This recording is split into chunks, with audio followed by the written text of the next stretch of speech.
Toxic release అయింది కదా. మనకి భారీ కాస్టింగ్ ఉండి స్క్రీన్ అంతా రక్తం కానీ లేకపోతే రొమాన్స్ కానీ చూపిస్తే సినిమాలు ఆడతాయి. మనం అంతకుముందు బాహుబలి సినిమాలు రిలీజ్ చేసాము, పాన్ ఇండియా లెవెల్లో సూపర్ హిట్ కొట్టాము అని చెప్పేసి పైగా రిలీజ్కి ముందు యష్ ఒక మాట అన్నాడు వరంగల్లో. ఏమని అన్నాడు? మన వాళ్ళందరూ ఓర్ర మాస్, వాళ్ళకేం కావాలో నాకు బాగా తెలుసుదా, ఇందులో ఉంది అన్నీ అన్నాడు కదా. ఉన్నాయా లేవా అనేది చూసిన ప్రేక్షకులకు తెలుసు.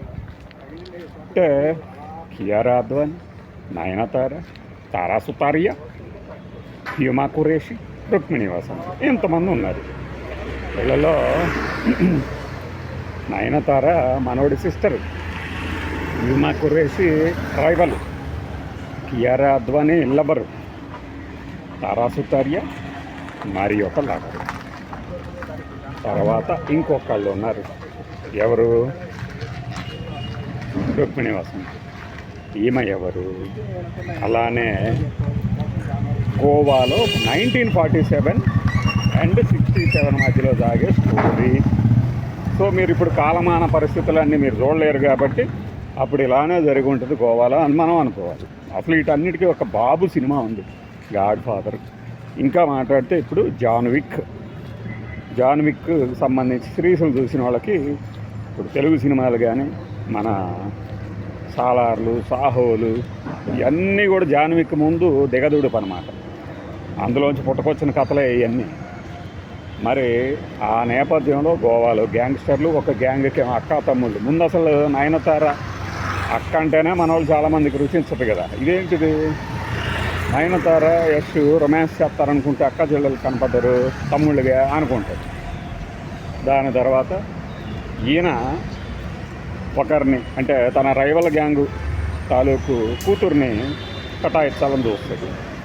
ఈలోపు సర్కస్లో పనిచేసే కియారా అద్వానీని లవ్ చేస్తాడు, రొమాన్స్ చేస్తాడు, గర్భవతిని కూడా చేస్తాడు. ఇంక నేను ఎక్కువ సినిమా చెప్పను.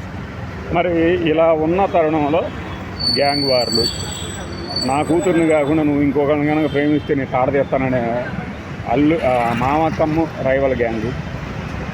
ఈ తరుణంలో అంటే అతను ఏం చేస్తాడంటే వాళ్ళ అక్కని మర్డర్ చేస్తానంటే నయనతార.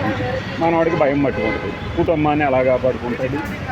ఆ తర్వాత సినిమాని ముందుకు ఎలా తీసుకెళ్తాడు. గీతు మోహన్ దాస్ లేడీ కదా, రొమాన్స్ తక్కువ ఉంటుంది అనుకునే వాళ్ళందరికీ విపరీతంగా ఒక బ్లూ ఫిలింను తలదన్నే స్థాయిలో ఈ సినిమాని తీశారని టాక్ వస్తుంది. ఇక్కడ మనం ఈ సినిమా టాక్కి సంబంధించి ఇంత డిజాస్టర్ టాక్ ఎందుకు వస్తుంది అంటే, మనకి ముందు నుంచి ఉంది 2-3 కాంపౌండ్ల మధ్య రైవల్రీ, సేమ్ గ్యాంగ్ వార్లు, ఆ సినిమాలో లాంటి గ్యాంగ్ వార్లు అంటే. మరి మైత్రి మూవీస్ ఏమో ఇరుమడి తీసింది, దాన్ని తీసేస్తున్నారు, ఈ టాక్సిక్ని వదులుతున్నారు అంటారు. నేను దాన్ని నమ్మను. కానీ ఎందుకంటే ఒక బయ్యర్కి ప్రొడ్యూసర్కి సంబంధం ఉండదు, బయ్యర్కి డిస్ట్రిబ్యూటర్కి థియేటర్ ఓనర్కి సంబంధించిన విషయం అది. అలాంటప్పుడు కొత్త సినిమా వేయాలా వద్దా అనేది బలవంతంగా ఉండదు. అయినా కూడా ఇట్లాంటి సినిమా మీద ఒకటి కావాలని టాక్ స్ప్రెడ్ చేయటం, రెండవది మామూలే సినిమా నిజంగా కూడా బ్యాడ్గా ఉంటాం. కాస్త పేమెంట్ల విషయంలో కూడా మన రివ్యూవర్ల మీద కాస్త కూస్త నెగిటివ్ ఇంపాక్ట్ ఉంటుంది.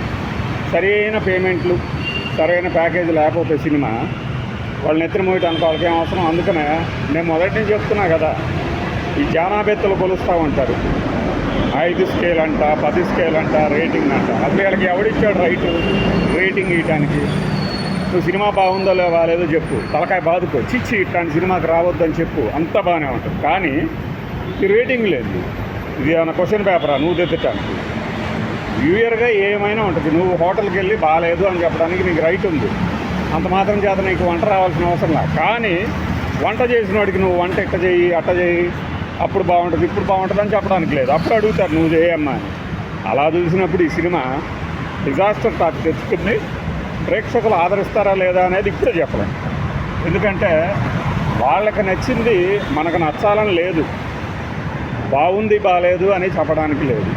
జనం ఎక్కువ మంది చూస్తే కలెక్షన్స్ వస్తాయి కాబట్టి ప్రొడ్యూసరు బయ్యర్లు సేఫ్ అవుతారు.